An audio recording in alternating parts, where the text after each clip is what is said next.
السلام علیکم ناظرین، گرد و پیش چینل کو سبسکرائب کیجیے اور بیل آئیکن کو کلک کیجیے۔ آج کا موضوع وہ پولیس مقابلے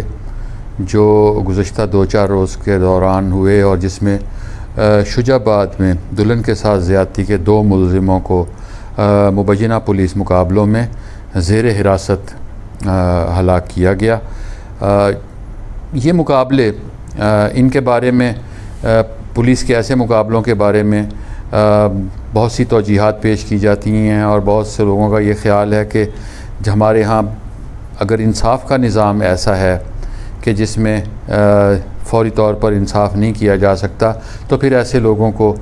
پار کر دیا جاتا ہے۔ لیکن یہ بھی تو کوئی بات نہیں کہ آپ کسی کو ہتھکڑیاں لگا کر اپنی کسٹڈی میں لے کر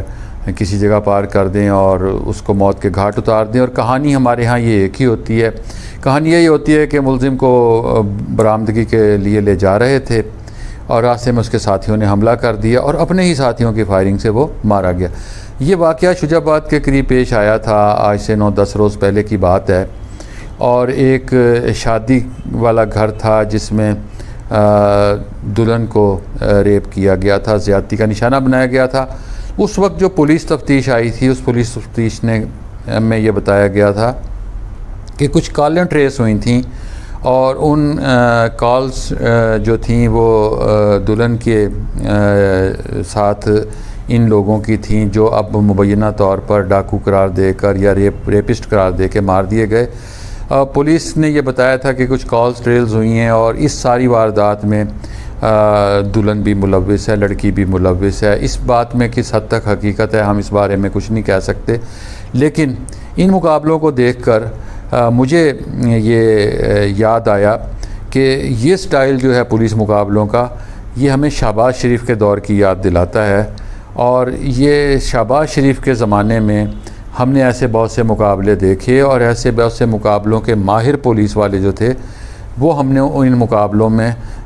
دیکھا کہ وہ پولیس والے یہ مقابلے کرواتے تھے، وہ ماہر سمجھے جاتے تھے۔ ایسے ملتان میں بھی اور مختلف شہروں میں ایکسپرٹ ہوتے تھے پولیس مقابلوں کے، جو لوگوں کو دوران حراست مار دیتے تھے۔ اور مجھے یاد ہے کہ نوائے وقت میں کام کے دوران جب یہ مقابلے جاری تھے تو عباس اطہر صاحب نے ایک کالم لکھا تھا، اور عباس اطہر پولیس کے حوالے سے اور پولیس مقابلوں کے حوالے سے اور کرائم سٹوریز کے حوالے سے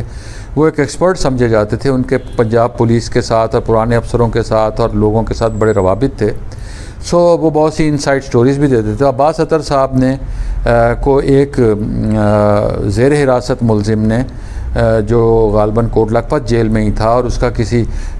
سپاہی صحابہ یا ایسی کسی تنظیم سے اس کا تعلق تھا، اس نے انہیں ایک خط لکھا تھا کہ ہمیں کل مار دیا جائے گا اور میرا یہ خط اگر آپ اپنے اخبار میں شائع کر دیں تو شاید ہماری جان بچ جائے۔ تو عباس اطہر صاحب نے اس کا خط جب ان تک پہنچا، عباس اطہر صاحب نے یہ کالم لکھا تھا کہ اگر اس کا خط 1 دن تاخیر سے مجھے ملا اور میں نے وہ خط اب شائع کرنے کا کوئی فائدہ کوئی نہیں، کیونکہ